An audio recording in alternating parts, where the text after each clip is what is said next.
Top Hungarian official Anita Orbán spent a few years in the United States between 1998 and 2002, and this was, of course, at a very pivotal time in U.S. history, given 9/11 occurred while she was there, and then we saw the rapid acceleration of the national security state.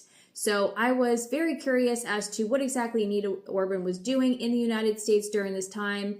I wanted some more details, of course, and I was able to find more details and obtain a better understanding and obtain more clarity regarding her time in the U.S. after finding her 2007 resume, which was attached to her PhD thesis. So there was a lot of good information in there, and I wanted to break it down. As previously reported, Anita Orbán interned at the Heritage Foundation. She also was working at the Hudson Institute in the summer of 2001. So this is just right before 9/11. And the Hudson Institute is an American-based research organization focused on defense, international relations, economics, energy, and more. And upon reviewing this 2007 resume, I also learned that Anita Orbán held a position with the Forum of the Brzezinski Chair of Scholars, which was run by the Center for Strategic and International Studies, or CSIS. And I was actually not previously aware of this. And to specifically quote Anita Orbán's resume, she says that she was a member of He Forum of the Brzezinski Chair of Scholars. Anita Orbán would go on to earn her PhD. And please keep in mind that that resume was attached to her PhD. She eventually earned the PhD from the Boston-based Tufts University, and she completed most of her PhD while in Budapest. And at the time that she submitted her thesis, she was in fact serving as a deputy director for the International Center of Democratic Transition. And according to an archived website, this organization's purpose was to collect and share the experiences of past democratic transitions. And George Herbert Walker, the cousin of former President George W. Bush, was one of the international board members, as was Donald Blinken, who was the father of the former Secretary of State Antony Blinken. And both of these men were former U.S. ambassadors to Hungary. So back to Anita Orbán's PhD. And I am actually not going to address the substance of the PhD. It is worth noting, however, that it is focused on Russian energy companies' expansion into Eastern Europe, and that is absolutely worth researching and investigating, perhaps for another time. But I wanted to specifically point to the acknowledgments and the reference sections because this provides a window of insight, at least, into Anita Orbán's inner circle and her professional affiliations at the time in the early 2000s when she was living and studying in the United States. So in her acknowledgments section of her PhD, she specifically shares by name supportive friends, her family members as well, colleagues, associates, and of course, she includes her dissertation committee. The committee chair was Robert L. Pfaltzgraf Jr., and the other two members were Lisa Lynch and Professor William C. Martle. We'll start with the committee chair. So Robert L. Pfaltzgraf Jr. was a professor of international security studies at the Fletcher School at Tufts University, of course, for many, many years. And he was, in fact, a faculty member with the university since 1971. And according to an archived page from the State Department dated 2001 to 2009, it also states that Pfaltzgraf was the founder and president of the Institute of Foreign Policy Analysis, or IFPA.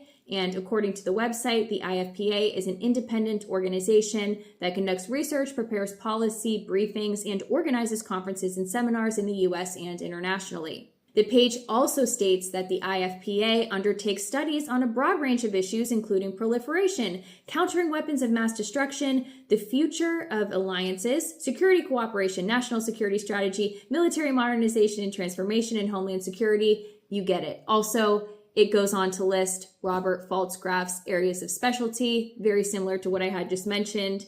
Basically, he was an expert in international relations theory, crisis management, homeland security, missile defense, space strategy, and also an expert on the long war against terrorism. And again, remember, this is an archived website from 2001 to 2009. And after Pfaltzgraf passed away, the University of Pennsylvania put out a tribute to honor him. And this tribute specifically stated that he was the visionary behind the establishment of Fletcher's International Securities Program, laying the foundation for numerous graduates to embark on impactful careers in foreign service and security intelligence. And one of those graduates was Anita Orbán. Now, additionally, Pfalzgraf's work went beyond just academic affiliations. He had a lot of professional experience as well. He advised government officials on military and defense strategy, on terrorism, national security, and homeland security. He also worked with several U.S. presidential administrations, including the Reagan administration. The tribute to him also goes on to state that he was a member of the Reagan Defense Advisory Team formed before President Reagan's election in 1980. After the fall of the Soviet Union, he briefed President George Herbert Walker Bush, that's Bush Sr., and others on foreign policy planning. Robert Pfalzgraf was also a member of the Council on Foreign Relations, and just to remind you, this was the chair of Anita Orbán's dissertation committee. Now, another committee member that is worth looking at is Professor William C. Martle. William C. Martle, in addition to working as a professor at the Fletcher School, he also worked as a professor of national security affairs at the Naval War College. And according to a biography associated with his academic work, Professor Martle directed a number of studies on space and policy issues for the Defense Advanced Research Projects Agency, or DARPA, as well as the U.S. Air Force, the Office of Secretary of Defense, and he was also a professional staff member of the Rand Corporation in D.C. Now, for my European listeners, that DARPA connection absolutely stands out because DARPA is a branch of the Department of War that conducts research on new military technologies. Much of this research is considered to be highly controversial, and DARPA is controversial by nature just for conducting research that seems to really push the ethical boundaries. And Professor Martle also had professional experience. He was a senior policy advisor to Mitt Romney during his 2012 presidential campaign. And like some of the other people associated with Anita Orbán, he also served as an advisor on the National Security Council. I think we need, and I could actually tie Russia and China to this, but we're focusing on China. We need to restrain China's tendency, as well as Russia's tendency, to support authoritarian regimes. You can make the list as long as you want. We all know the states. We think of North Korea. We think, in the case of China, a little bit less peripherally with support with Russia in the UN Security Council against Syria and Iran. And this worries, and this ought to worry the international community when states, great powers, are supporting regimes whose records are essentially appalling. In Anita Orbán's acknowledgement section on her PhD thesis, she also goes on to thank personal friends of hers who supported her throughout her research. And in one section, she writes, "My great friends, Susan Fink Yoshihara and Margaret Sloan, were my hosts when I went back to Boston to do research and shared their apartments with me, and thus made my stay and work a very pleasant experience. I thank you both very much." So both of these women were obviously close friends of Anita Orbán, and I do want to focus on Margaret Sloan in particular. If you look at her LinkedIn page, she is a PhD and also works with the U.S. Department of Health and Human Services, or HHS. And her LinkedIn shows that her specialties include weapons of mass destruction and national security. She also previously worked at the then Department of Defense, now the Department of War, as a special advisor to the DASD, and I believe that is the Deputy Assistant Secretary of Defense for countering WMDs, that is weapons of mass destruction, at the Pentagon. Sloan was also an associate at Booz Allen Hamilton. Sloan also worked as a senior policy fellow at the Center for the Study of WMDs at National Defense University. And from 1996 to 1997, she was a research associate with the Council on Foreign Relations. And if you had any doubts that this woman was the same Margaret Sloan that is referenced in Anita Orbán's PhD thesis, you don't have to wonder, because if you looked at her LinkedIn page, she in fact recently shared a post from Anita Orbán dated early 2026. So I can say with a rather high degree of certainty that this is the same individual and that the two of them may very well still be friends. But this is just yet again another person who was a part of the U.S. government, who was deeply embedded with the national security state and the military apparatus, who was a close friend and associate of Anita Orbán. And another notable reference of Anita Orbán's can be found at the end of her PhD thesis in the reference section, where she lists all of her regular consultations. And one of them, a notable one, included historian Richard Pipes. And according to this reference page, it states that Anita Orbán, in fact, had 2 personal meetings with Richard Pipes between 2003 and 2004. And Richard Pipes was a historian and a professor of history at Harvard. His area of expertise was Russia and the Soviet Union. He shares many similarities with the other individuals associated with Anita Orbán. Richard Pipes worked with the Reagan administration in the early 80s, and he held a position on the National Security Council. He was also a member of the Council on Foreign Relations, and he closely advised the Reagan administration on its policy toward the Soviet Union. In a 2003 interview with C-SPAN, which is archived online in print format, he also disclosed that he attended 2 Bilderberg meetings, and you could also find this information elsewhere online. You found yourself at some time, and you might remember what the date was, at the Bohemian Grove in California, which is an exclusive club, I think, isn't it, of some kind? Well, it's an exclusively male club. And why were you there? Well, I was invited by a friend who was a member. And when was this? Was this while you were on the NSC? No. That was afterwards. Well, the quote I'm going to read is, "Pipes, I can destroy you. How? By saying that I agree with you. It was a fine example of his self-deprecatory humor." You're talking about Henry Kissinger. Right. And what was your relationship with him during all this? Well, at first it was very friendly because he tried to get into the Reagan administration. But then he didn't get in because Reagan did not like him. And he sort of faded away. So I used to meet him occasionally, both here and abroad, at various conferences. For example, Bilderberg conference, I met him. And, we talked and so on. But he was not involved in policy at all.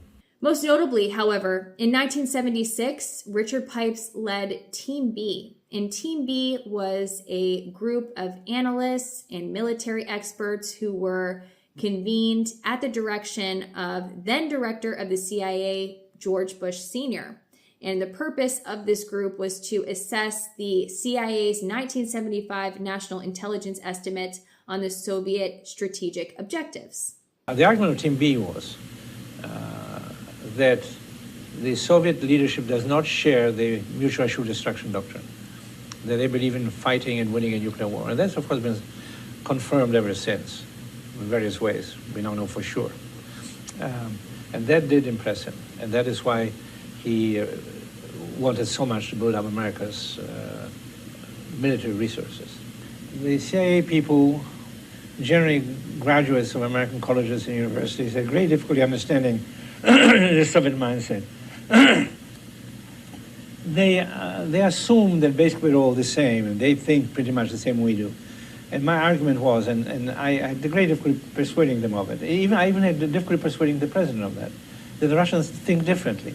That's where the Team B came in. They assumed that the Russians thought the way we did about the utility of nuclear weapons. And learning about the Russian mindset is the most important task for the CIA and very difficult to accomplish.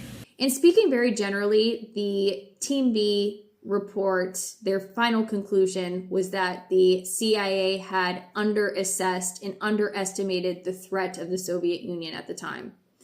And according to the Team B intelligence report, it states, Team B feels the USSR strives for effective strategic superiority in all branches of the military, nuclear forces included. It goes on to state, their military doctrine is measured not in Western terms of assured destruction, but in those of a war-fighting and war-winning capacity. So this Team B was claiming that the Soviet Union at the time did not view nuclear weapons as a deterrent. And today, many of the assessments of this Team B report indicate that this Team B was very much over-exaggerating the threat of the Soviet Union at the time. The Team B assessment is also often criticized for not being very fact-based and focusing too much on the ideology of the Soviet Union. And Richard Pipes was the person who perpetuated these ideas, these misleading ideas and this exaggerated threat of aggression from the Soviet Union. And I get the sense that this also extended into his other works. And it is also reasonable to assume that this individual, Richard Pipes, informed much of Anita Orban's understanding of the Soviet Union and perhaps of modern-day Russia and Putin, because we know in the early 2000s, at the time that Richard Pipes was meeting with Anita Orban, he held very negative views on Russia and Putin. He viewed Russia as an autocracy, not a democracy, and as a totalitarian regime. So in summary, Anita Orban, the current Hungarian foreign minister and deputy prime minister, was educated by prominent pro-national security, pro-military individuals. And one could absolutely argue that that's what you would expect if you were studying international security and foreign policy in the United States. But Anita Orban is, after all, the current deputy prime minister and foreign minister of Hungary, and it is absolutely worth bringing this information to light. And many of the individuals in Anita Orban's circle were also on the National Security Council and were members of the Council on Foreign Relations. One even worked with DARPA, another perpetuated Cold War propaganda, being Richard Pipes, whom I had just mentioned. And close associates, friends of hers, even current friends of hers, are deeply embedded within the U.S. government, in the establishment, and also held positions in the Department of Defense, the Department of War, and were advising on WMD's national security and homeland security. Anita Orban also conducted an interview in October 2000 with former CIA Director James Woolsey in preparation and as part of research for her PhD. Her education took place in the United States during a very pivotal time in U.S. history, of course, the early 2000s, where 9/11 happened, and then you saw the rapid acceleration of the national security state.